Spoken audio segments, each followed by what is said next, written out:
Breast cancer అనేది ఎవరికైనా రావచ్చు. స్త్రీ అయ్యుంటే చాలు. 20 ఏళ్ల వయసు ఉన్న స్త్రీల నుంచి 80 దాటిన స్త్రీల వరకు బ్రెస్ట్ క్యాన్సర్ చూస్తున్నాము. ఇది రావడానికి ఒక పర్టిక్యులర్ కారణం అంటూ ఏమీ లేదు. సో, ప్రతి స్త్రీ తనకి ఎప్పుడైనా బ్రెస్ట్ క్యాన్సర్ రావచ్చేమో అన్న భయంతో తనని తాను ప్రతి నెల చూసుకుంటూ ఉండాలి. దీంతో పాటు లావుగా ఉన్న వారిలో బ్రెస్ట్ క్యాన్సర్ ఎక్కువగా చూస్తున్నాము. పిల్లలు పుట్టని వాళ్ళలో పిల్లలు పుట్టినా వాళ్ళకి బ్రెస్ట్ ఫీడ్ చెయ్యని లేడీస్‌లో బ్రెస్ట్ క్యాన్సర్ ఎక్కువ చూస్తున్నాము. దీంతో పాటు ఎవరికైనా వాళ్ళ ఇంట్లో వాళ్ళ అమ్మకి కానీ, అక్క, చెల్లెళ్ళు లేదా కూతురికి కానీ బ్రెస్ట్ క్యాన్సర్ ఉన్నా, ఓవరీ క్యాన్సర్ అంటే అండాశయ క్యాన్సర్ ఉన్నా వీళ్ళకి బ్రెస్ట్ క్యాన్సర్ వచ్చే ఛాన్స్ ఎక్కువ. అలాగే అమ్మ వైపు కానీ, నాన్న వైపు కానీ ఇద్దరికీ మన రక్త సంబంధీకులు ఇద్దరికీ క్యాన్సర్ ఉంటే అలాంటి ఫ్యామిలీస్‌లో బ్రెస్ట్ క్యాన్సర్ రిస్క్ కొంచెం ఎక్కువ. బట్ అలాగని బేబీస్ పుట్టారు, పుట్టిన వాళ్ళందరికీ 1, 2 ఇయర్స్ బ్రెస్ట్ ఫీడ్ చేశాము. ఇంట్లో ఎవరికీ క్యాన్సర్ లేదు కాబట్టి మాకు రాదు అని అనుకోవద్దు. లావుగా లేని వాళ్ళు లావుగా ఉంటేనే కదా బ్రెస్ట్ క్యాన్సర్ వస్తుంది. మాకు రాదు. మేము సన్నంగా ఉన్నాము అని కూడా అనుకోవద్దు. ఈ మధ్యన బ్రెస్ట్ క్యాన్సర్ చాలా మందిలో చూస్తున్నాము. చిన్న వయసు వాళ్ళలో కూడా చూస్తున్నాము. సో, ఎవరికైనా రావచ్చు అన్న ఐడియా మనకుండాలి.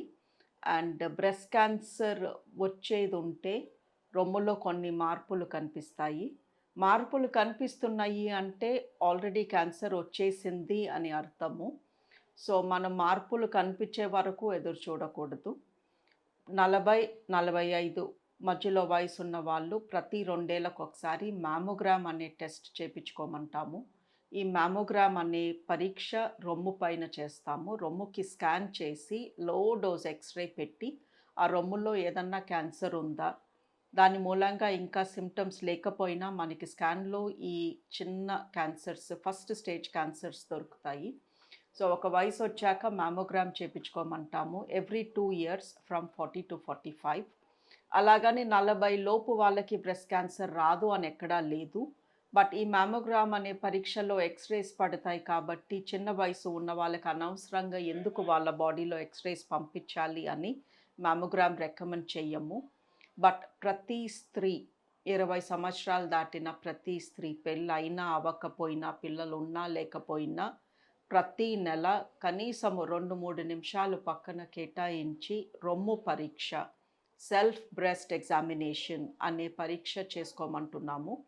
ఈ పరీక్ష నిల్చుని స్నానం చేస్తున్నప్పుడు చేసుకోవచ్చు, లేదా బెడ్ పైన నడుం కింద దిండు పెట్టుకుని చేసుకోవచ్చు. యూట్యూబ్‌లో చాలా వీడియోస్ ఉన్నాయి. ఈ పరీక్ష ఎలా చేసుకోవాలి అని చూపించటానికి. అలాగే నెల పీరియడ్ అయిపోయిన ఆఖరి రోజున ఈ పరీక్ష చేపించుకోమంటున్నాము. ప్రెగ్నెన్సీతో ఉన్న వాళ్ళు కూడా ఈ పరీక్ష చేసుకుంటూ ఉండాలి. ఎందుకంటే ఒక్కొక్కసారి ప్రెగ్నెన్సీలో ఉన్న లేడీస్‌లో కూడా మేము బ్రెస్ట్ క్యాన్సర్ చూస్తున్నాము. సో, ఈ సెల్ఫ్ బ్రెస్ట్ ఎగ్జామినేషన్ ఎవరికి వారు వాళ్ళ రొమ్ముని పరీక్షించుకోవడం అనేది వెరీ ఇంపార్టెంట్. ఈ పరీక్ష చేస్తున్నప్పుడు రొమ్ములో ఏదన్నా గట్టిగా గడ్డలాగా తగులుతుందా? తగులుతుంటే అది కదులుతుందా అటు ఇటు లేదా ఒకే చోట అతుక్కుపోయినట్టు ఉందా? అందులో నొప్పి ఉందా లేదా? ఆ రొమ్ము పైన చర్మం ఏమన్నా గట్టిపడిందా? ఆ రొమ్ములో నుంచి ఏమన్నా లిక్విడ్ నిప్పుల్లో నుంచి వస్తుందా? ఎస్పెషల్లీ ఆ లిక్విడ్‌లో ఏమన్నా ఎరుపు రంగు కానీ, నలుపు రంగు కానీ ఉందా? ఇవన్నీ చూసుకోవాలి. ఇలా మీకు మీరు ప్రతి నెల ఎగ్జామిన్ చేసుకుంటున్నట్టయితే మీ రొమ్ము మామూలుగా ఎలా ఉంటుంది? పీరియడ్స్ ముందు ఎలా ఉంటుంది? పీరియడ్ తర్వాత ఎలా ఉంటుంది? ఎక్కడ గట్టిగా ఉంటుంది? ఎక్కడ మెత్తగా ఉంటుంది? అనే అవగాహన మీకొస్తుంది. అలాంటప్పుడు ఏదన్నా తేడా తగిలినప్పుడు మీరు వెంటనే మా దగ్గరికొస్తారు. మీరెప్పుడు పరీక్షించుకోలేదనుకోండి, మీ రొమ్ము మామూలుగా ఎలా ఉంటుందో మీకు తెలీదు అనుకోండి. అప్పుడు అందులో గడ్డుందో లేదో కూడా మీకు అవగాహన ఉండదు. రొమ్ము 3 రకాలుంటుంది. కొంతమంది రొమ్ము మెత్తగా, ఎత్తుగా సైజ్ పెద్దగా ఉంటుంది. కొంతమంది రొమ్ము గడ్డలు గడ్డలుగా ఉంటుంది. వాళ్ళ రొమ్ములో ఉన్న కొవ్వు గడ్డల్లాగా ఉంటుంది. మెత్తగా, దూదిలాగా, స్పంజ్‌లాగా ఉండదు. కొంతమంది రొమ్ము చిన్నగా ఉంటుంది. గట్టి రొమ్ము ఉంటుంది. ముట్టుకుంటే అన్నీ గడ్డలు గడ్డల్లాగా తగులుతూ ఉంటాయి. సో, ఈ మెత్తటి రొమ్మ, లేకపోతే గడ్డలుగా ఉన్న రొమ్మ, గట్టిగా ఉన్న రొమ్మ అనేది మనకి వంశపారంపర్యంగా వస్తుంది. ఇది ఆ రొమ్ములో ఉన్న కొవ్వు తత్వం మూలంగా. సో, ఈ రొమ్ములో ఉన్న కొవ్వు గడ్డలు కట్టొచ్చు. అది క్యాన్సర్ కాదు. సో, ఈ కొవ్వు గడ్డలనేవి చాలా మందికుంటాయి. మీకు కూడా ఉండుండొచ్చు. ఈ కొవ్వు గడ్డల మూలంగా మీకు క్యాన్సర్ రాదు. ఈ కొవ్వు గడ్డలు క్యాన్సర్ అవ్వవు. సో, మేమేం చెప్తున్నాము అంటే, మిమ్మల్ని మీరు చూసుకొని, లేదా ఒకసారి డాక్టర్‌తో పరీక్షించుకొని, మీకు కొవ్వు గడ్డలు కానీ ఉన్నాయా?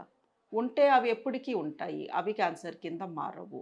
అవి కాక కొత్త గడ్డలేమన్నా వస్తున్నాయా? ఆ కొత్త గడ్డలు క్యాన్సర్ గడ్డలవ్వచ్చు. సో, ఫస్ట్ అసలు మీది ఏ టైప్ రొమ్ము? మీకు కొవ్వు గడ్డలు ఉన్నాయా? లేవా? ఉంటే వాటి గురించి కంగారు పడొద్దు. కొత్తగా ఈ కొవ్వు గడ్డలు కాకుండా ఇంకేమన్నా గడ్డలొచ్చాయా? వస్తే అవి క్యాన్సర్ అయ్యే ఛాన్స్ ఉంది. సో, ఈ అవగాహన మీకు ఉండాలి. ఎవ్వరూ బ్రెస్ట్ క్యాన్సర్‌కి ఎగ్జెంప్ట్ కారు. ఇది ఎవరినైనా బాధించొచ్చు. సో, ప్రతి ఒక్కళ్ళు జాగ్రత్తగా, అప్రమత్తంగా ఉండాలి అని ఐ యామ్ రిక్వెస్టింగ్ యూ.